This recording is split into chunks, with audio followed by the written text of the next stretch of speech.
Indonesia merupakan negara dengan pemeluk Islam terbesar di dunia.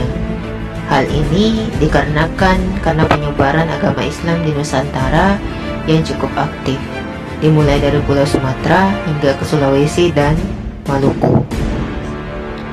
Pada masa awal kedatangan Islam di Indonesia, masyarakat Indonesia telah memiliki kebudayaan, baik yang lokal maupun yang telah mengalami percampuran dengan bangsa lain. Sebelum Islam datang, kebudayaan Hindu-Buddha telah lebih dahulu mewarnai kebudayaan lokal masyarakat Indonesia, terutama di daerah-daerah pesisir. Masuknya agama Islam sedalam dengan berkembang dan ramainya perdagangan antara Jazirah Arab, Teluk Persia, Hindia, Selat Malaka, dan Kepulauan Indonesia pada abad ke-7 sampai 15 Masehi.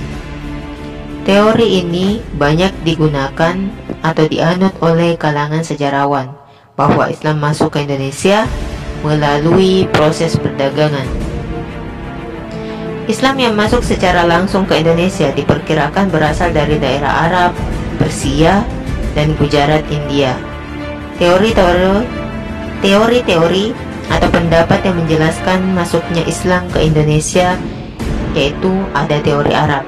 Teori ini atau pendapat pertama ini menyatakan bahwa Islam masuk ke Indonesia pada abad ke-7 Masehi.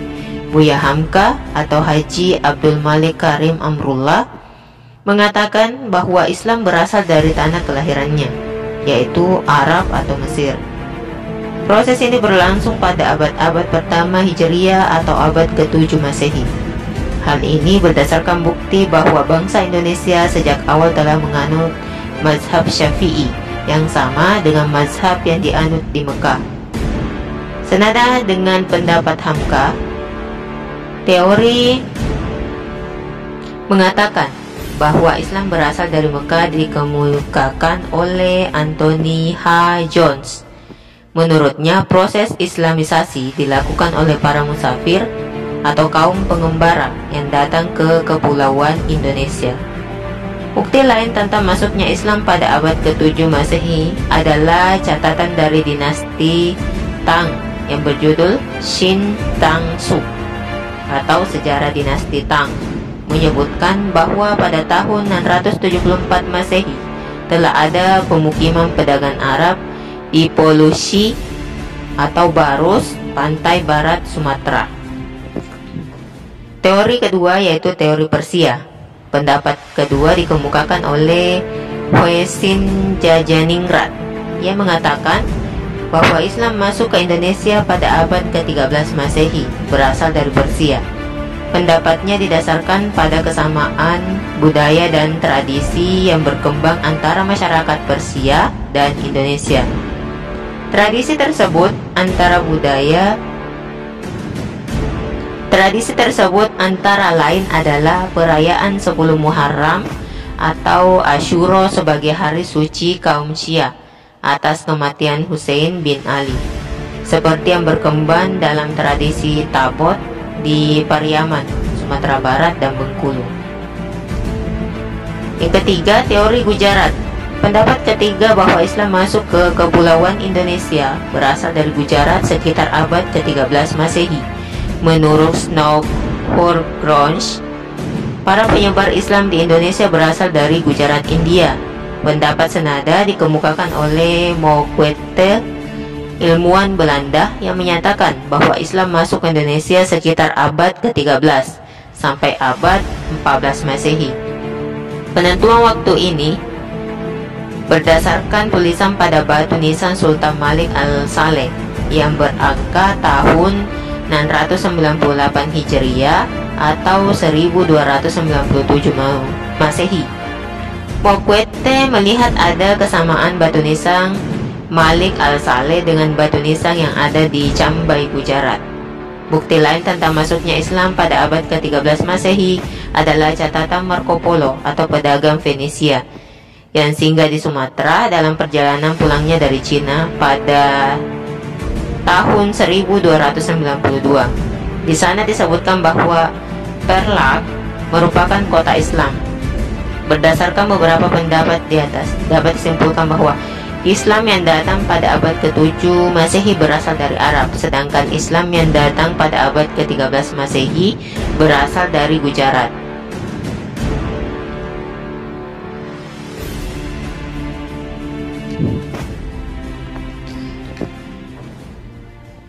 Sumber-sumber sejarah mengenai masuknya pengaruh Islam di Indonesia. Yang pertama, keterangan dari pedagang Arab.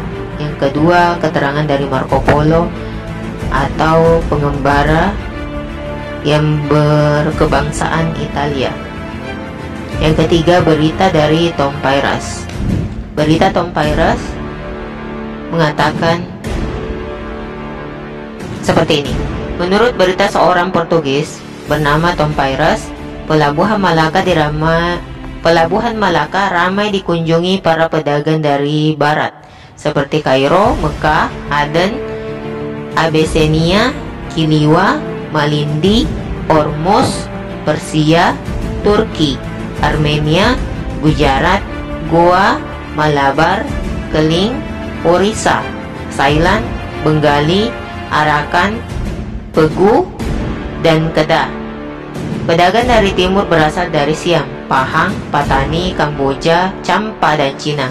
Pedagang dari Nusantara berasal dari Tanjung Pura, Lawe, Bangka, Lingga, Maluku, Banda, Bima, Timor, Madura, Jawa, Sunda, Palembang, Jambi, Indragiri, Kampar, Minangkabau, Siak, Aru, Batak, Pasai, dan Pedir. Sambil menunggu proses pengangkatan barang ke kapal dan pembongkaran barang dari kapal, serta menunggu musim yang baik untuk berlayar, para pedagang tersebut menetap untuk beberapa lama di kota Malaka. Bertemunya para pedagang dari negeri-negeri Arab, Persia, Gujarat, dan Benggala dengan pedagang dari Indonesia berpengaruh terhadap terciptanya pertukaran pengalaman, kebudayaan, dan peradaban di antara mereka.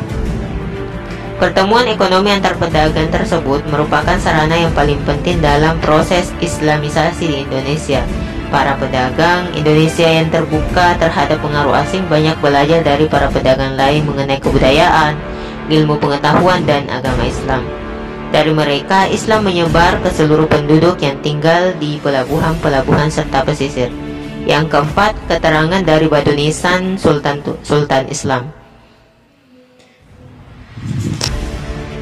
seperti makam Sultan Malik As-Saleh, kemudian jirat yang menggunakan ornamen atau hiasan Gujarat. Dan di daerah-daerah lainnya di Jawa terdapat banyak batu nisan atau jirat.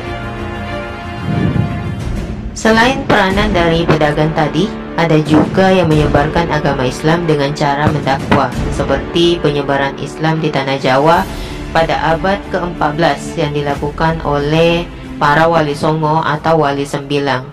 Mereka bergelar sunang yang berarti terhormat.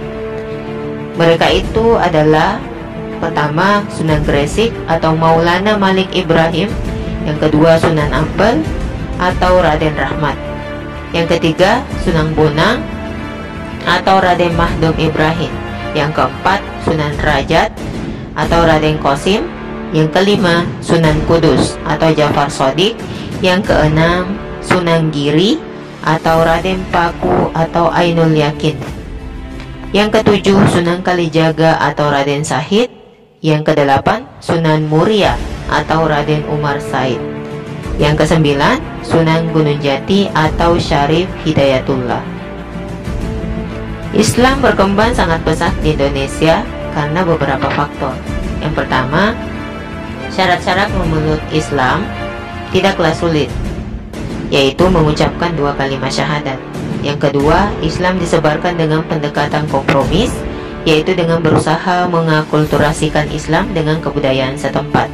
Ketiga, Islam tidak mengenal kasta, yaitu semua manusia mempunyai kedudukan dan tingkatan yang sama. Hal inilah yang memudahkan penerimaan pada masyarakat jelata.